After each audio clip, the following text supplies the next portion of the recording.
करोड़ों लोग गीता पढ़ते हैं, लेकिन बहुत कम लोग इसके माध्यम यानी इसके पाठ से मिलने वाले चमत्कारों को जानते हैं। अगर आप पितृदोष, अशांति या जीवन की बाधाओं से जूझ रहे हैं, तो शास्त्रों के अनुसार गीता के शुरुआती 8 अध्यायों में हर समस्या का काट छिपा है। इस वीडियो को अंत तक जरूर देखें, क्योंकि हम न सिर्फ माध्यम बताएंगे बल्कि उन प्राचीन कथाओं को भी साझा करेंगे जो साक्षात महादेव जी ने माता पार्वती को सुनाई। बोलो श्री विष्णु भगवान की जय। भागवत गीता के पहले अध्याय का माध्यम समझाएंगे। ओम नमो भगवते वासुदेवाय। श्री पार्वती जी ने कहा, भगवान आप सब तत्वों के ज्ञाता हैं। आपकी कृपा से मुझे श्री विष्णु संबंधी नाना प्रकार के सुनने को मिले जो समस्त लोक का उद्धार करने वाले हैं। देवेश, अब मैं गीता का माध्यम सुनना चाहती हूँ, जिसका श्रवण करने से श्री हरि में भक्ति बढ़ती है। श्री महादेव जी बोले, जिनका श्री विग्रह उसी के फूल की भांति श्याम वर्ण का है, पक्षीराज गरुड़ ही जिनके वाहन है, जो अपनी महिमा से कभी व्यूच नहीं होते तथा शेषनाग की शैया पर शयन करते हैं, उन भगवान महाविष्णु की हम उपासना करते हैं। एक समय की बात है, मूर्धदैव्य के नाशक भगवान विष्णु शेषनाग के रमणीय आसन पर सुखपूर्वक विराजमान थे। उस समय समस्त लोगों को आनंद देने वाली भगवती लक्ष्मी ने आदर पूर्वक प्रश्न किया। श्री लक्ष्मी जी ने पूछा, भगवान आप संपूर्ण जगत का पालन करते हुए भी अपने ऐश्वर्य के प्रति उदासीन से होकर जो इस क्षीर सागर में नींद ले रहे हैं, इसका क्या कारण है? श्री भगवान बोले, सुमुखी मैं नींद नहीं लेता हूँ, अपितु तत्व का अनुसरण करने वाली अंतर्दृष्टि के द्वारा अपने ही महेश्वर तेज का साक्षात कर रहा हूँ। देवी, यह वही तेज है जिसका योगी पुरुष कुशराग बुद्धि के द्वारा अपने अंतकरण में दर्शन करते हैं तथा जिसे मीमांसक विद्वान वेदों का सार तत्व निश्चित करते हैं। वे महेश्वर तेज एक अजर प्रकाश स्वरूप आत्म रूप, रोग शोक से रहित अखंड आनंद का पुंज, निष्पंद निरी तथा द्वैत रहित है। इस जगत का जीवन उसी के अधीन है,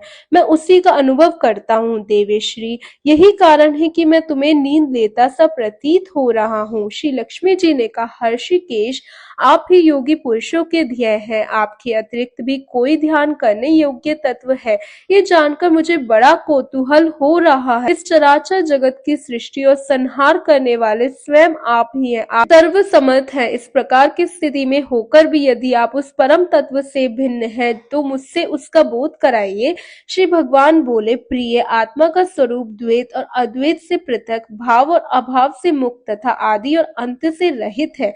शुद्ध ज्ञान के प्रकाश से उपलब्ध होने वाला तथा परमानंद स्वरूप होने के कारण एकमात्र सुंदर है, वही मेरा ईश्वरीय स्वरूप है। आत्मा का एकत्व ही सबके द्वारा जानने योग्य है।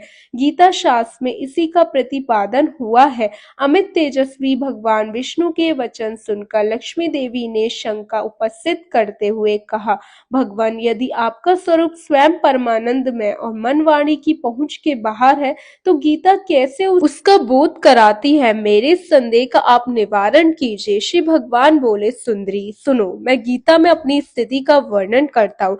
क्रमश 5 अध्यायों को तुम 5 मुख जानो, 10 अध्यायों को 10 भुजाएं समझो तथा 1 अध्याय को उदर और 2 अध्यायों को दोनों चरण कमल जानो। इस प्रकार ये 18 अध्यायों की वर्णमयी ईश्वरीय मूर्ति ही समझनी चाहिए। यह ज्ञान मात्र से ही महान पातकों का नाश करने वाली है। जो उत्तम बुद्धि वाला पुरुष गीता के 1 या आधे अध्याय का अथवा 1 आधे या चौथाई श्लोक का भी प्रतिदिन अभ्यास करता है, वह सुशर्मा के समान मुक्त हो जाता है।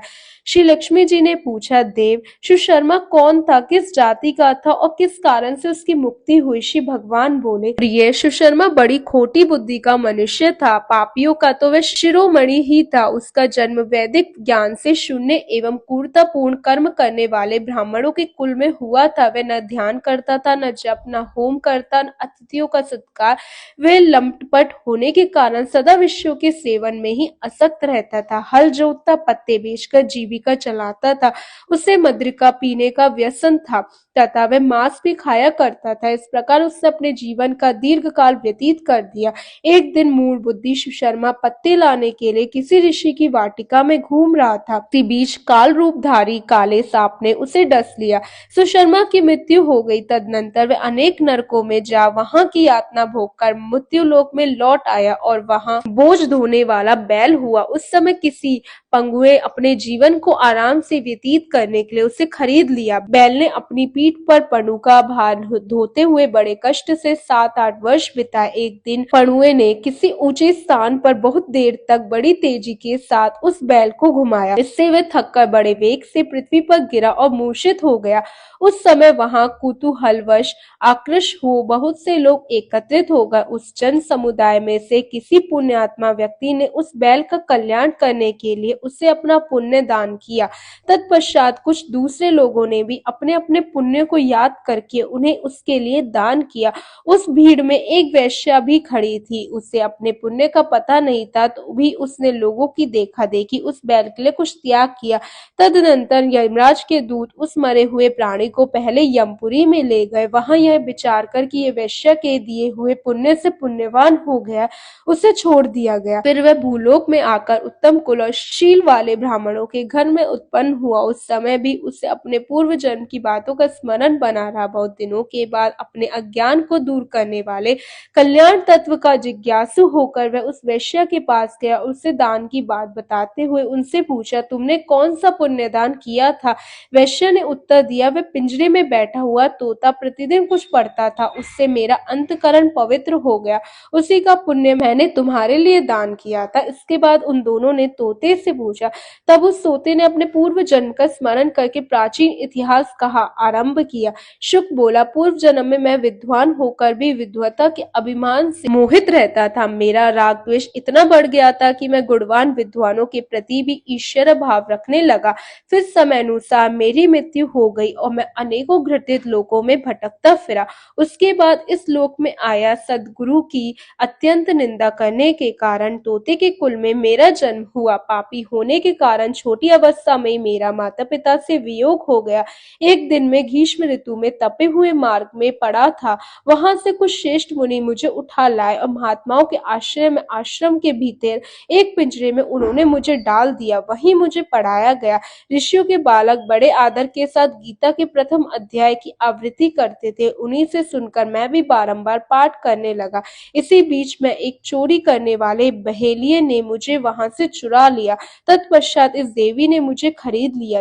यही मेरा वृत्तांत है जिसे मैंने आप लोगों से बता दिया। पूर्व काल में मैंने इस प्रथम अध्याय का अभ्यास किया था, जिससे मैंने अपने पाप को दूर किया।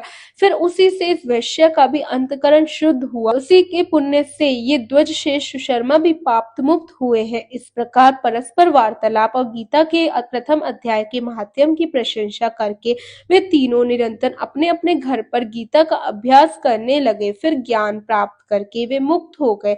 इसलिए जो गीता के प्रथम अध्याय को पढ़ता है, सुनता है तथा अभ्यास करता है, उसे इस भव सागर को पार करने में कोई कठिनाई नहीं होती। बोलो श्री कृष्ण भगवान की जय, विष्णु भगवान की जय। श्रीमद् भागवत गीता के दूसरे अध्याय का महात्म्य। श्री भगवान कहते हैं, लक्ष्मी, प्रथम अध्याय के महात्म्य का उत्तर उपाख्यान मैंने तुम्हें सुना दिया है। अब अन्य अध्यायों के महात्म्य श्रवण करो। दक्षिण दिशा में वेद वेता ब्राह्मणों के पुरंदरपुर नामक नगर में श्रीमन देव शर्मा नामक एक विद्वान ब्राह्मण रहते थे। वे अतिथियों के पूजक, सुधायशील, वेद शास्त्रों के विशेषज्ञ, यज्ञों का अनुष्ठान करने वाले और तपस्वियों के सदा ही प्रिय थे। उन्होंने उत्तम द्रव्यों के द्वारा अग्नि में हवन करके दीर्घ काल तक देवताओं को तृप्त किया, किंतु उन धर्मात्मा ब्राह्मण को कभी सदा रहने वाली शांति न मिली। वे परम कल्याण में तत्व का ज्ञान प्राप्त करने की इच्छा से प्रतिदिन प्रचुर सामग्रियों के द्वारा सत्य संकल्प वाले तपस्वियों की सेवा करने लगे।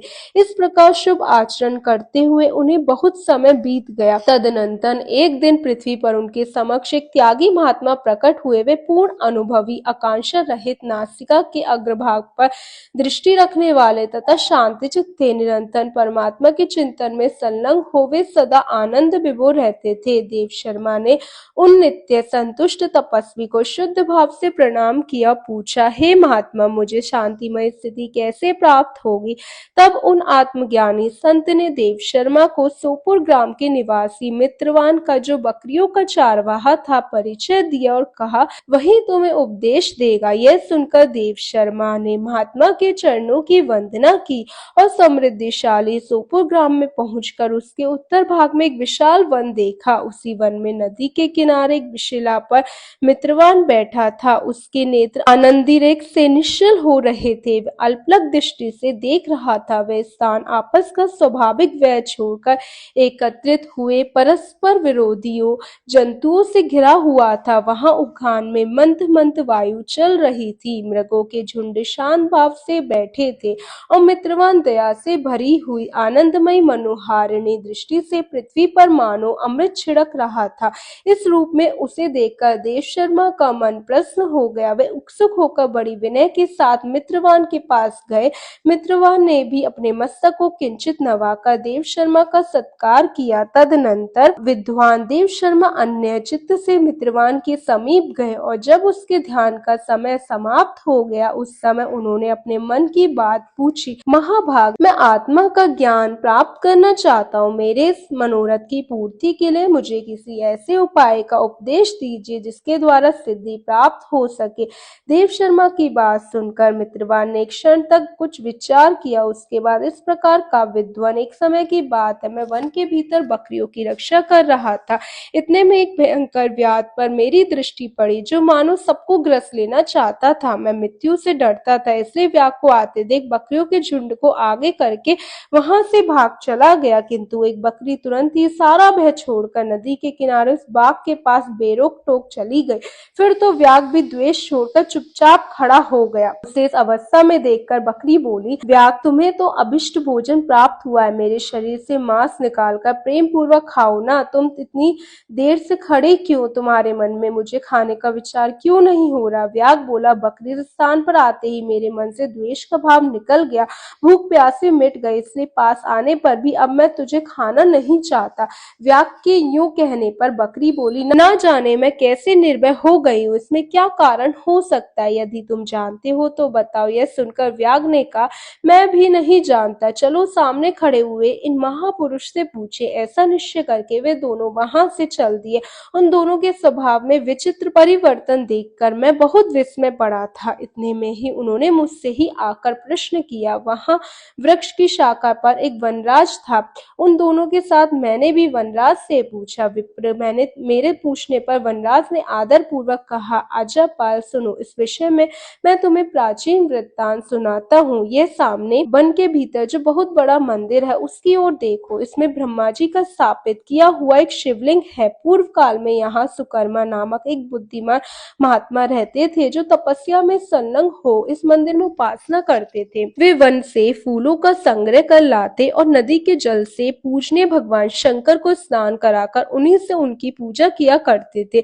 इस प्रकार आराधना का कार्य करते हुए सुकर्मा यहाँ निवास करते थे। बहुत समय के बाद उनके समीप किसी अतिथि का आगमन हुआ। सुकर्मा ने भोजन के लिए फल लाकर अतिथि को अर्पण किया और कहा, विद्वान, मैं केवल तत्व ज्ञान की इच्छा से भगवान शंकर की आराधना करता हूँ। आज इस आराधना का फल परिपक्व होकर मुझे मिल गया, क्योंकि इस समय आप जैसे महापुरुष ने मुझ पर अनुग्रह किया। सुकर्मा के मधुर वचन सुनकर तपस्या के धनी महात्मा अतिथि को बड़ी प्रसन्नता हुई।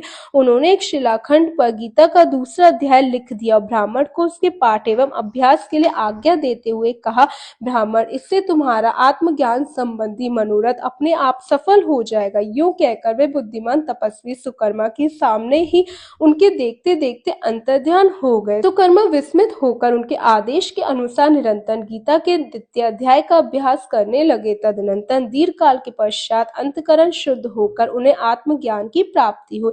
फिर वे जहाँ जहाँ गए वहाँ वहाँ का तपोवन शांत हो गया। उनमें शीत, उष्ण और राग द्वेष आदि की बाधाएं दूर हो गई। इतना ही नहीं, उन स्थानों में भूख प्यास का कष्ट भी जाता करता रहा। भय का सर्वदा अभाव हो गया। ये सब द्वितीय अध्याय का जप करने वाले सुकर्मा ब्राह्मण की तपस्या का ही प्रभाव समझो। मित्रवान कहता है, वानरराज के यूं कहने पर प्रसन्नता पूर्वक बकरी और बाघ के साथ उस मंदिर की ओर गया।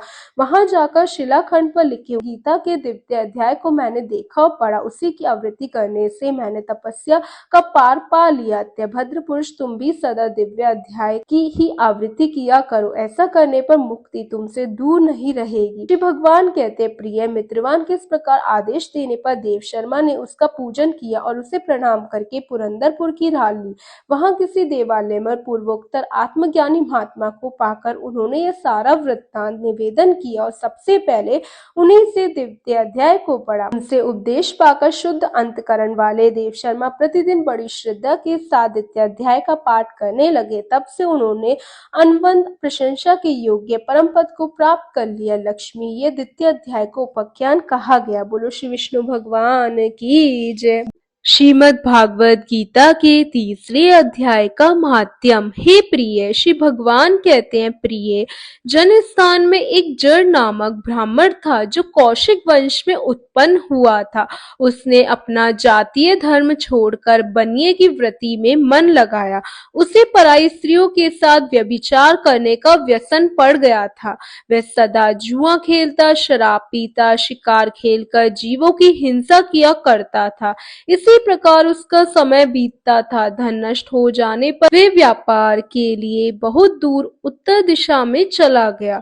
वहां से धन कमाकर घर की ओर लौटा। बहुत दूर तक का रास्ता उसने तय कर लिया था। एक दिन सूर्यास्त हो जाने पर जब दसों दिशाओं में अंधकार फैल गया, तब एक वृक्ष के नीचे उसे लुटेरों ने धर दबाया और शीघ्र ही उसके प्राण ले लिए। उसके धर्म का लोप हो गया, इसलिए वे बड़ा भयानक प्रेत हुआ। उसका पुत्र बड़ा धर्मात्मा और वेदों का विद्वान था। उसने अब तक पिता के लौट आने की राह देखी। जब वे नहीं आए तब उनका पता लगाने के लिए वे स्वयं भी घर छोड़कर चल दिया। वे प्रतिदिन खोज करता, मगर राहगीरों से पूछने पर भी उसका कुछ समाचार नहीं मिलता। तदनंतर एक दिन एक मनुष्य से उसकी भेंट हुई जो उसके पिता का सहायक था। उससे सारा हाल जानकर उसने पिता की मृत्यु पर बहुत शोक किया। वे बड़ा बुद्धिमान था। बहुत कुछ सोच विचार कर पिता का पारलौकिक कर्म करने की इच्छा से आवश्यक सामग्री साथ ले उसे काशी जाने का विचार किया। मार्ग में 7-8 मुकाम डालकर वे 9वें दिन उसी वृक्ष के नीचे पहुंचा जहां इसके पिता मारे गए थे। उस स्थान पर उसने संध्योपासना की ओर गीता के तीसरे अध्याय का पाठ किया। उसी समय आकाश में बड़ी भयंकर आवाज हुई। उसने अपने पिता को भयंकर आकार में देखा। फिर तुरंत ही अपने सामने आकाश में उसे एक सुंदर विमान दिखाई दिया जो महान तेज से व्याप्त था। उसमें अनेकों शूद्र घंटिकाएं लगी थी। उसके तेज से समस्त दिशाएं आलोकित हो रही थी।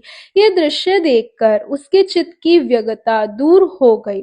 उसने विमान पर अपने पिता को दिव्य रूप धारण किए विराजमान देखा। उनके शरीर पर पीतांबर शोभा पा रहा था और मुनिजन उनकी स्तुति कर रहे थे। उन्हें देखते ही पुत्र ने प्रणाम किया। तब पिताजी ने भी उसे आशीर्वाद दिया। तत्पश्चात उसने पिता से यह सारा वृत्तांत पूछा।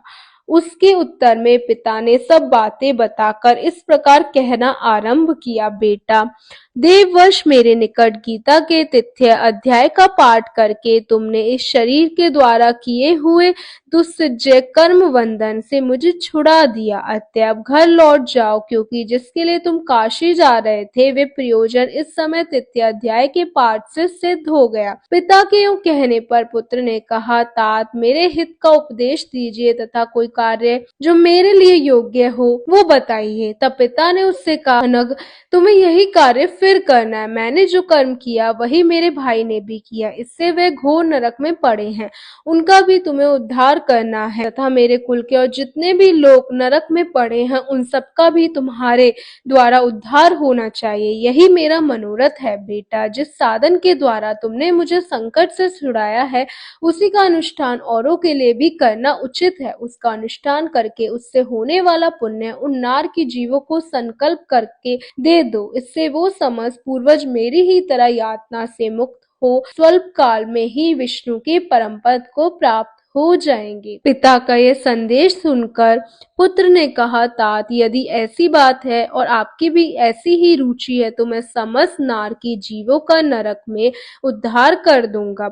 यह सुनकर उसके पिता बोले, बेटा अवश्य तथास्तु, तुम्हारा कल्याण हो, मेरा अत्यंत प्रिय कार्य संपन्न हो गया। इस प्रकार पुत्र को आश्वासन देकर उसके पिता भगवान विष्णु के परम धाम को चले गए। तत्पश्चात वह भी लौटकर जन स्थान में आया और परम सुंदर भगवान श्री कृष्ण के मंदिर में उनके समक्ष बैठकर पिता के आदेश अनुसार गीता के तीसरे अध्याय का पाठ करने लगा। उसने नार की जीवों का उद्धार करने की इच्छा से गीता पाठ जनित सारा पुण्य संकल्प करके दे दिया। इसी बीच में भगवान विष्णु के दूत यातना भोगने वाले नार की जीवों को छुड़ाने के लिए यमराज के पास गए। यमराज ने नाना प्रकार के सत्कारों से उनका पूजन किया और कुशल पूछी। वे बोले, धर्मराज, हम लोगों के लिए सब और आनंद ही आनंद है। इस प्रकार सत्कार करके पितृलोक के सम्राट परम बुद्धिमान यम ने विष्णु दूतों से यमलोक में आने का कारण पूछा। तब विष्णु दूतों ने कहा, यमराज, शेख शैया पर शयन करने वाले भगवान विष्णु ने हम लोगों को आपके पास कुछ संदेश देने के लिए भेजा है।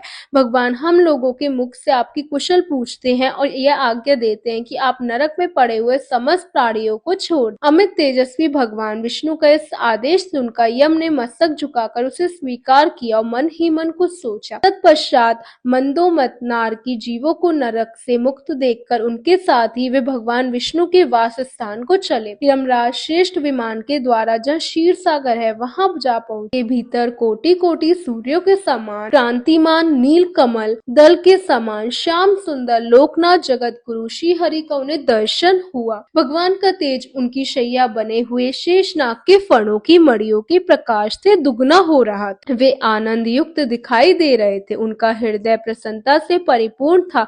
भगवती लक्ष्मी अपने सरल चितवन से प्रेम पूर्वक उन्हें बार बार निहार रही थी। चारों ओर योगी जन भगवान की सेवा में खड़े हुए थे।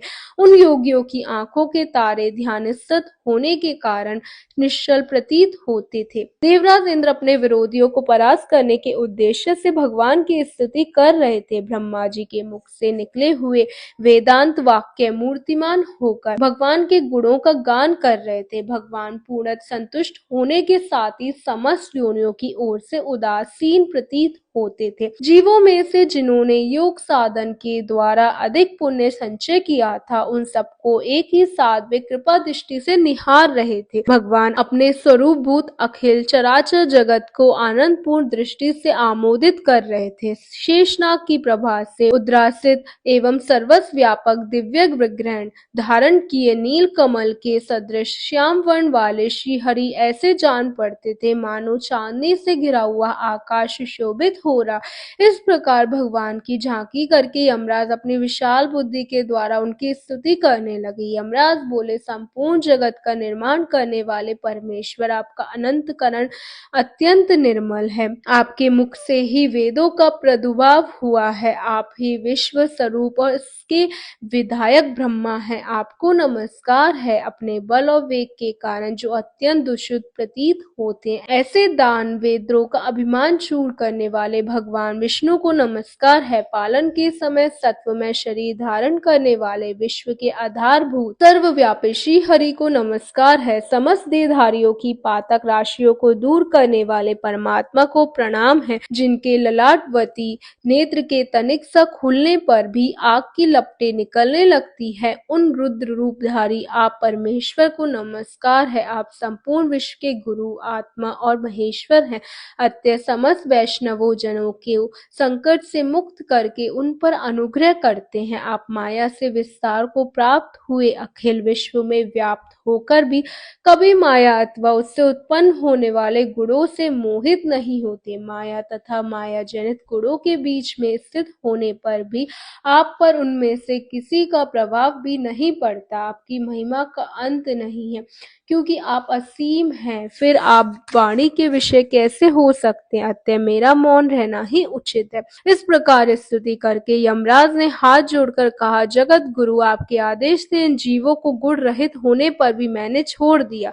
अब मेरे योग्य और जो कार्य हो उसे बताइए। उनके यूं कहने पर भगवान मधुसूदन मेघ के समान गंभीर वाणी द्वारा मानो अमृत रस से खींचते हुए बोले, धर्मराज, तुम सबके प्रति समान भाव रखते हुए लोगों का पाप से उद्धार कर रहे हो। तुम पर देहधारियों का भार रखकर मैं निश्चिंत हूँ। अतः तुम अपना काम करो, अपने लोक को लौट जाओ। यूं कहकर भगवान अंतर्ध्यान हो गए। यमराज भी अपनी पुरी को लौट आए। तब वे ब्राह्मण अपनी जाति के और समस्त नारकी जीवों का नरक से उद्धार करके स्वयं श्री श्रेष्ठ विमान द्वारा श्री विष्णु धाम को चला गया। बोलो श्री विष्णु भगवान की जय। श्रीमद् भागवत गीता के चौथे अध्याय का महात्म्य। श्री भगवान कहते हैं, प्रिय, अब मैं चौथे अध्याय का महात्म्य बतलाता हूँ। सुनो। भागीरथी के तट पर वाराणसी बनारस नाम की एक पुरी है। वहां विश्वनाथ जी के मंदिर में भरत नाम के एक योगनिष्ठ महात्मा रहते थे, जो प्रतिदिन आत्मचिंतन में तात्पर्य हो आदर पूर्वक गीता के चतुराध्याय का पाठ किया करते थे। उसके अभ्यास से उनका अंतकरण निर्मल हो गया था। वे शीत उष्ण आदि द्वंद्वों से कभी व्यथित नहीं होते थे। एक समय की बात है, वे तपोधन नगर की सीमा में स्थित देवताओं का दर्शन करने की इच्छा से भ्रमण करते हुए नगर से बाहर निकल गए। वहां बेर के 2 वृक्ष थे। उन्हीं की जड़ में वे विश्राम करने लगे। एक वृक्ष की जड़ में उन्होंने अपना मस्तक रखा था और दूसरे वृक्ष के मूल में उनका एक पैर टिका हुआ था। थोड़ी देर बाद जब वे तपस्वी चले गए, तब बेर के वे दोनों वृक्ष 6 दिनों के भीतर सूख गए। उनमें पत्ते और डालियां भी नहीं रही। तत्पश्चात वे दोनों वृक्ष कहीं ब्राह्मणों के पवित्र गृह में 2 कन्याओं के रूप में उत्पन्न हुए। वे दोनों कन्याएं जब बढ़कर 7 वर्ष की हो गईं, तब एक दिन उन्होंने दूर देशों से घूमकर आते हुए भरत मुनि को देखा। उन्हें देखते ही वे दोनों उनके चरणों में पड़ गईं और मीठी वाणी में बोली, मुनि, आपकी ही कृपा से हम दोनों का उद्धार हुआ है। हमने बेर की योनि त्याग कर मानव शरीर प्राप्त किया है। उनके इस प्रकार कहने पर मुनि को बड़ा विस्मय हुआ। उन्होंने पूछा, पुत्रियों, मैंने कब और किस साधन से तुम्हें मुक्त किया? साथ ही ये भी बताओ कि तुम्हारे बेर के वृक्ष होने में क्या कारण था, क्योंकि इस विषय में मुझे कुछ भी ज्ञान नहीं है। तब वे कन्याएं पहले बेर हो जाने का कारण बताती हुई बोली, मुनि, गोदावरी नदी के तट पर छिन्न पाप नाम का एक उत्तम तीर्थ है, जो मनुष्य को पुण्य प्रदान करने वाला है। पावनता की चरम सीमा पर पहुंचा हुआ। उस तीर्थ में सत्यपा नामक एक तपस्वी बड़ी कठोर तपस्या कर रहे हैं। वे ग्रीष्म ऋतु में प्रज्वलित अग्नियों के बीच में बैठते हैं। वर्षा काल में जल की धारा से उनके मस्तक के बाल सदा भीगे रहते हैं तथा जाड़े के समय जल में निवास करने के कारण उनके शरीर में हमेशा रोंगटे खड़े रहते हैं। वे बाहर भीतर से सदा शुद्ध रहते, समय पर तपस्या करते तथा मन और इंद्रियों को संयम में रखते हुए परम शांति प्राप्त करके आत्मा में ही रमण करते हैं। वे अपने विद्वता के द्वारा जैसे विख्यान करते हैं, उसे सुनने के लिए साक्षात ब्रह्मा जी भी प्रतिदिन उनके पास उपस्थित होते और प्रश्न करते हैं। ब्रह्मा जी के साथ उनका संकोच नहीं रह गया था। अतः उनके आने पर भी वे सदा तपस्या में मग्न रहते हैं। परमात्मा के ध्यान में निरंतर संलग्न रहने के कारण उनकी तपस्या सदा बढ़ती रहती थी। सत्य तपा को जीवंत मुक्त के समान मानकर इंद्र को अपने समृद्धिशाली पद के संबंध में कुछ भय हुआ। तब उन्होंने उनकी तपस्या में सैकड़ों विघ्न डालने आरंभ किए। अप्सराओं के समुदाय से हम दोनों को बुलाकर इंद्र ने इस प्रकार आदेश दिया, तुम दोनों उस तपस्वी की तपस्या में विघ्न डालो, जो मुझे इंद्र पद से हटाकर स्वयं स्वर्ग का राज्य भोगना चाहते। इंद्र का ये आदेश पाकर हम दोनों उनके सामने से चलकर गोदावरी के तीर पर, जहाँ वे मुनि तपस्या करते थे, आए। वहां मंद एवं गंभीर स्वर से बजते हुए मृदंग वेणुनाद के साथ हम दोनों ने अन्य अप्सराओं सहित मधुर स्वर में गाना आरंभ किया। इतना ही नहीं, उन योगी महात्मा को वश में करने के लिए हम लोग स्वर, ताल, लय के साथ नृत्य भी करने लगे। बीच बीच में जरा जरा सा अंचल खिसकने पर उन्हें हमारी छाती भी दिख जाती थी। हम दोनों की उन्मत्त गति काम भाव का उद्दीपन करने वाली थी, किंतु उसने उन निर्विकार चित्त वाले महात्मा के मन में क्रोध का संचार कर दिया। तब उन्होंने हाथ से जल छोड़कर हमें क्रोध पूर्वक शाप दिया, अरे तुम दोनों गंगा जी के तट पर बेर के वृक्ष हो जाओ। यह सुनकर हम लोगों ने बड़ी विनय के साथ कहा, महात्मा, हम दोनों पराधीन थे, अतः हमारे द्वारा जो दुष्कर्म बन गया है उसे आप क्षमा करें। यूं कहकर हमने मुनि को प्रश्न कर लिया। तब उन पवित्र चित्त वाले मुनि ने हमारे शापोद्धार की अवधि निश्चित करते हुए कहा, भरत मुनि के आने तक ही तुम पर यह शाप लागू होगा। उसके बाद तुम लोगों का मृत्युलोक में जन्म होगा, पूर्व जन्म की स्मृति बनी रहेगी। मुनि, जिस समय हम दोनों बेर वृक्ष के रूप में खड़े थे उस समय आपने हमारे समीप आकर गीता के चौथे अध्याय का जाप करते हुए हमारा उद्धार किया। अतः हम आपको प्रणाम करती हैं। आपने केवल शाप से हमें नहीं, इस भयानक संसार से भी गीता के चतुर अध्याय के पाठ द्वारा हमें मुक्त कर दिया। श्री भगवान कहते हैं, उन दोनों के इस प्रकार कहने पर मुनि बहुत ही प्रसन्न हुए और उनसे पूजित हो विदा लेकर जैसे आए थे वैसे ही चले गए। और वे कन्याएं भी बड़े आदर के साथ प्रतिदिन गीता के चतुर अध्याय का पाठ करने लगी, जिससे उनका उद्धार हुआ। बोलो श्री विष्णु भगवान की जय। गीता के 5वें अध्याय का महात्म्य।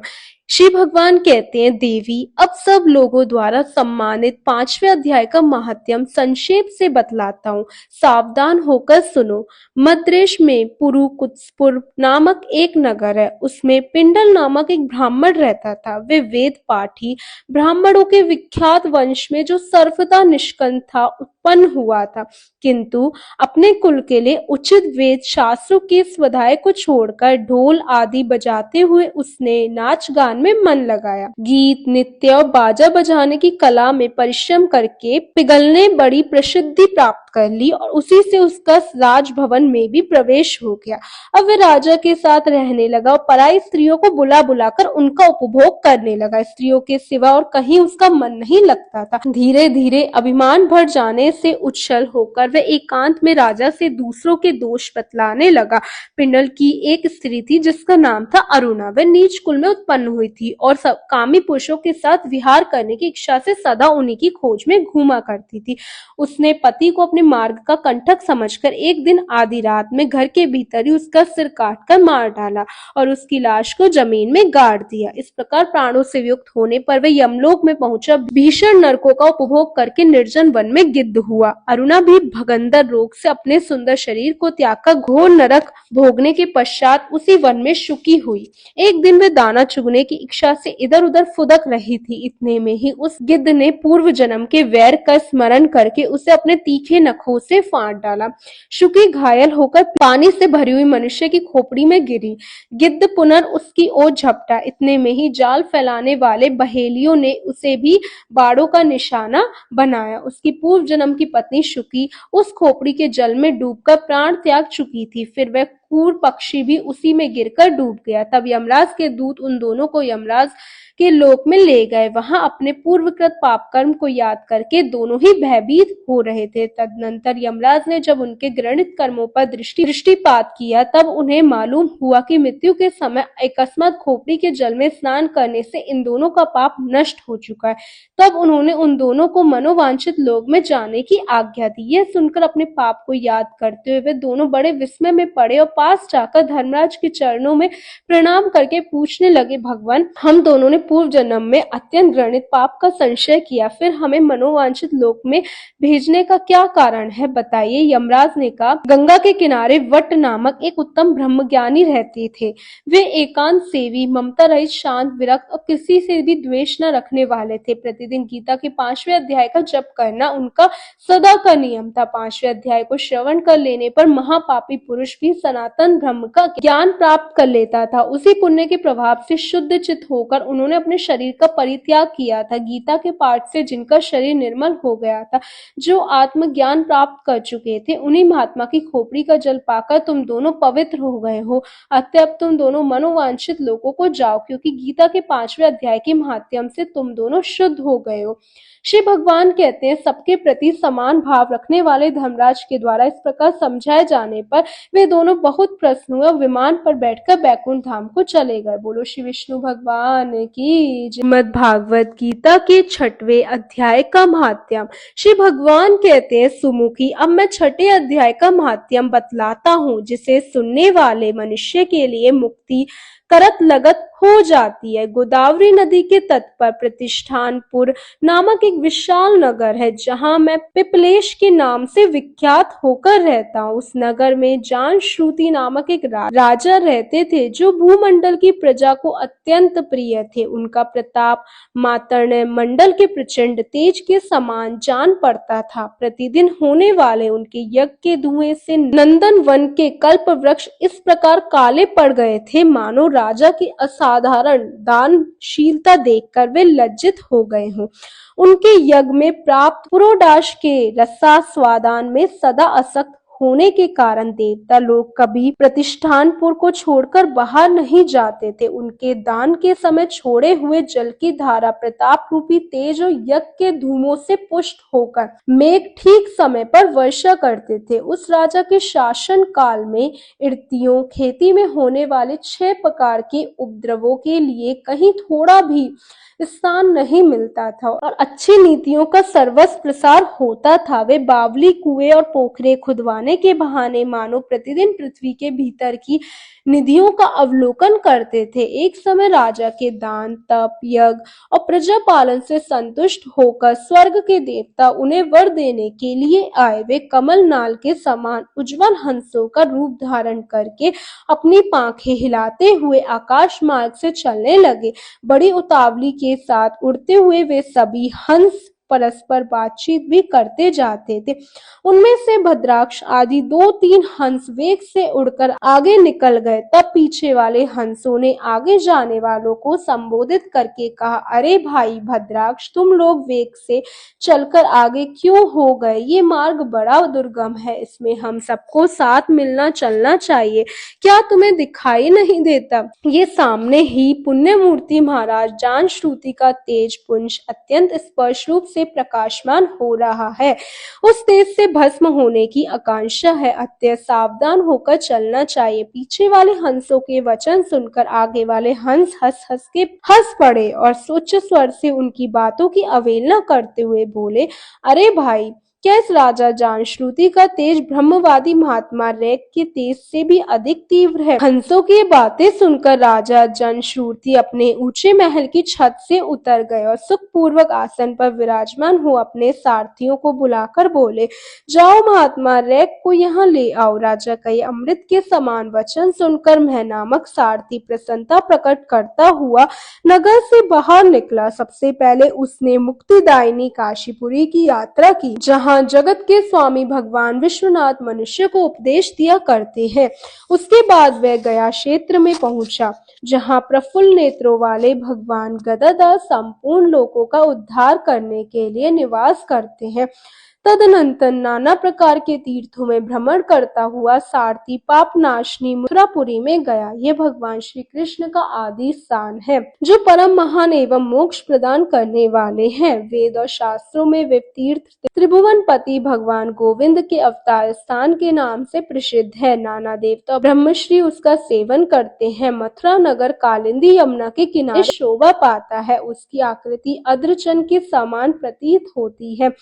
वे सब तीर्थों के निवास से परिपूर्ण है। परमानंद प्रदान करने के कारण सुंदर प्रतीत होता है। गोवर्धन पर्वत के होने से मथुरा मंडल की शोभा और भी बढ़ जाती है। वे पवित्र वृक्षों और लताओं से आवृत है। उसमें 12 वन है। वे परम पुण्यमय तथा सबको विश्राम देने वाले श्रुतियों के सारभूत भगवान श्री कृष्ण की आधार भूमि है। तत्पश्चात मथुरा से पश्चिम और उत्तर दिशा की ओर बहुत दूर तक जाने पर सारथी को कश्मीर नामक नगर दिखाई दिया, जहां शंख के समान उज्जवल गगनचुंबी महलों की पंक्तियां भगवान शंकर के अट्ठास की भांति शोभा पाती है। जहां ब्राह्मणों के क्षत्रिय आलाप सुनकर मूक मनुष्य भी सुंदर वाणियों पदों का उच्चारण करते हुए देवता के समान हो जाते हैं। जहां निरंतर होने वाली यज्ञ धूम से व्याप्त होने के कारण आकाश मंडल मेघों से घुलते रहने पर भी अपनी कालिमा नहीं छोड़ता।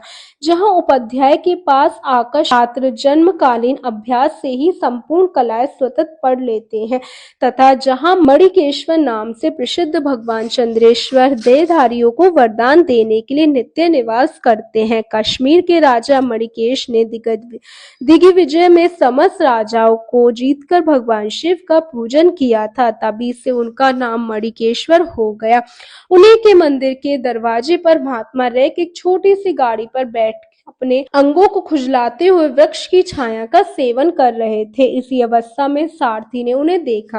राजा के बताए हुए भिन्न भिन्न चिन्हों से उसने शीघ्र ही रैक को पहचान लिया और उनके चरणों में प्रणाम करके कहा, ब्रह्मांड, आप किस स्थान पर रहते हैं? आपका पूरा नाम क्या है? आप तो सदा स्वच्छंद विचरने वाले हैं, फिर यहाँ किस लिए ठहरे हैं? इस समय आपका क्या करने का विचार है? सारथी के वचन सुनकर परम आनंद में निवृत्त महात्मा रैक ने कुछ सोचकर उससे कहा, यद्यपि हम पूर्ण काम है, हमें किसी वस्तु की आवश्यकता नहीं है, तथापि कोई भी हमारी मनोवृत्ति के अनुसार परिचर्या कर सकता है। रैक के हार्दिक अभिप्राय को आदर पूर्वक ग्रहण करके सारथी धीरे से राजा के पास चल दिया। वहां पहुंचकर राजा को प्रणाम करके उसने हाथ जोड़कर सारा समाचार निवेदन किया। स्वामी के दर्शन से उसके मन में बड़ी प्रसन्नता थी। सारथी के वचन सुनकर राजा के नेत्र आश्चर्य से चकित हो उठे। उनके हृदय में रैक का सत्कार करने की श्रद्धा जागृत हुई। उन्होंने 2 खच्चरियों से जूती हुई एक गाड़ी लेकर यात्रा की, साथ ही मोती के हार, अच्छे अच्छे वस्त्र और एक सहज गौएं भी ले ली। कश्मीर मंडल में महात्मा रैक जहाँ रहते थे उस स्थान पर पहुंचकर राजा ने सारी वस्तुएं उनके आगे निवेदन कर दी। पृथ्वी पर पड़कर सन्हास प्रणाम किया। महात्मा रैक अत्यंत भक्ति के साथ चरण में पड़े हुए राजा जान श्रुति पर कुपित हो उठे और बोले, रे शूद्र, तू दुष्ट राजा है, क्या तू मेरा वृत्तांत नहीं जानता? खच्चरियों से जूती हुई अपनी ऊंची गाड़ी ले जा, ये वस्त्र, ये मोतियों के हार, ये दूध देने वाली गौएं भी स्वयं ही ले जा।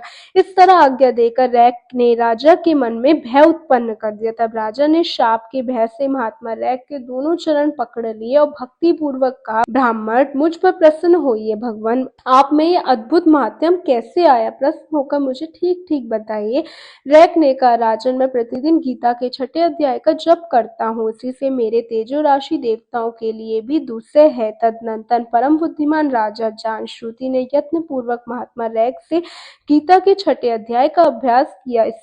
इससे उन्हें मोक्ष की प्राप्ति हुई। इधर रैक भी भगवान मणिकेश्वर के समीप मोक्षदायक गीता के 6वें अध्याय का जप करते हुए सुख से रहने लगे। हंस का रूप धारण करके वरदान देने के लिए आए हुए देवता भी विस्मित होकर स्वच्छतानुसार चले गए। जो मनुष्य सदा इस एक ही अध्याय का जाप करता है, वे भी भगवान विष्णु के ही स्वरूप को प्राप्त होता है, इसमें तनिक भी संदेह नहीं है। बोलो श्री विष्णु भगवान की जय।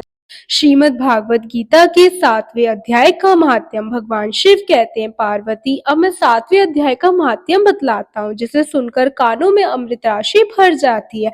पाटलिपुत्र नामक एक दुर्गम नगर है, जिसका गोपुर बहुत ही ऊंचा है। उस नगर में शंकरकर्ण नामक एक ब्राह्मण रहता था। उसने वैश्य वृत्ति का आश्रय लेकर बहुत धन कमाया, किंतु ना तो कभी पितरों का तर्पण किया, न देवताओं का पूजन ही। वह धनोपार्जन में तत्पर होकर राजाओं को ही भोज दिया करता था। एक समय की बात है, उस ब्राह्मण ने अपना 4था विवाह करने के लिए पुत्रों और बंधुओं के साथ यात्रा की। मार्ग में आधी रात के समय जब वह सो रहा था, एक सर्प ने कहीं से आकर उसकी बाह में काट लिया।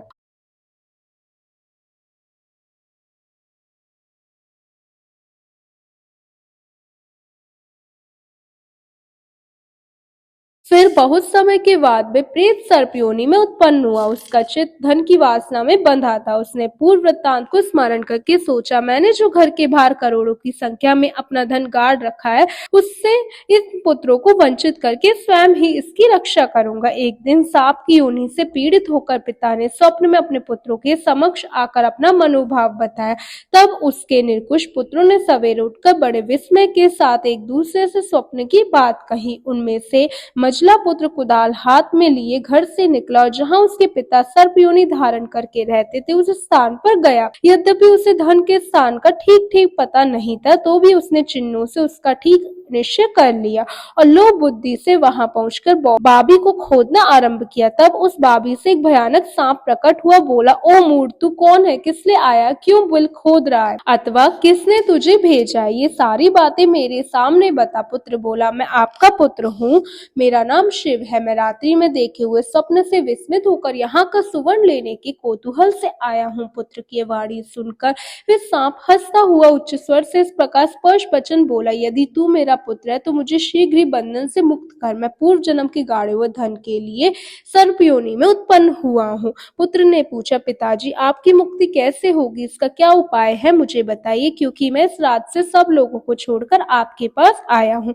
पिता ने कहा, बेटा, गीता के अमृत में 7वें अध्याय को छोड़कर मुझे मुक्त करने में तीर्थ, दान, तप और यज्ञ की भी सर्वदा समर्थ नहीं किए। केवल गीता का 7वां अध्याय ही प्राणियों के जरा, मृत्यु आदि दुख को दूर करने वाला है। पुत्र, मेरे श्राद्ध के दिन 7वें अध्याय का पाठ करने वाले ब्राह्मण को श्रद्धा पूर्वक भोजन कराओ, इससे निस्संदेह मेरी मुक्ति हो जाएगी। वत्स, अपनी शक्ति के अनुसार पूर्ण श्रद्धा के साथ वेद विद्या में प्रवीण अन्य ब्राह्मणों को भी भोजन कराना।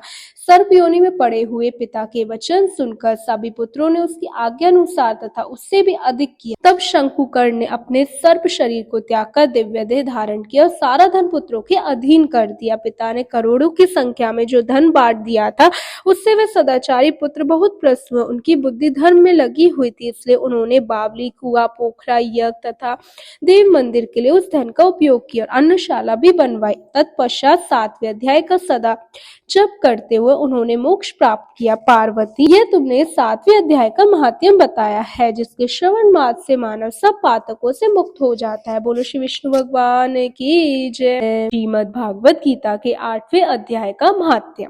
भगवान शिव कहते हैं, देवी, अब 8वें अध्याय का महात्म्य सुनो, उसके सुनने से तुम्हें बहुत प्रसन्नता होगी।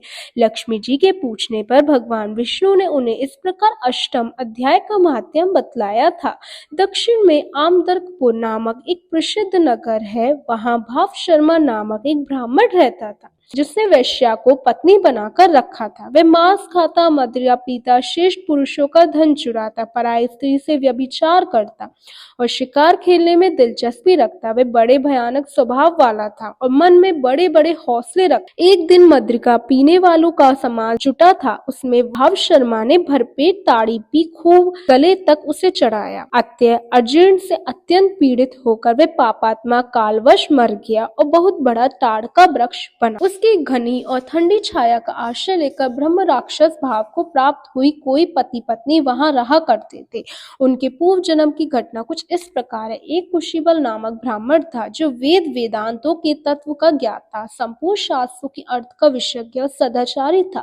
उसकी स्त्री का नाम कुमति था। वे बड़े खोटे विचार की थी। वे ब्राह्मण विद्वान होने पर भी अत्यंत लोभवश अपनी स्त्री के साथ प्रतिदिन भैंस, काल पुरुष और घोड़े आदि बड़े दानों को ग्रहण किया करता था, परंतु दूसरे ब्राह्मणों को दान में मिली हुई कौड़ी भी नहीं देता। वे ही दोनों पति पत्नी कालवश मृत्यु को प्राप्त होकर ब्रह्म राक्षस हुए।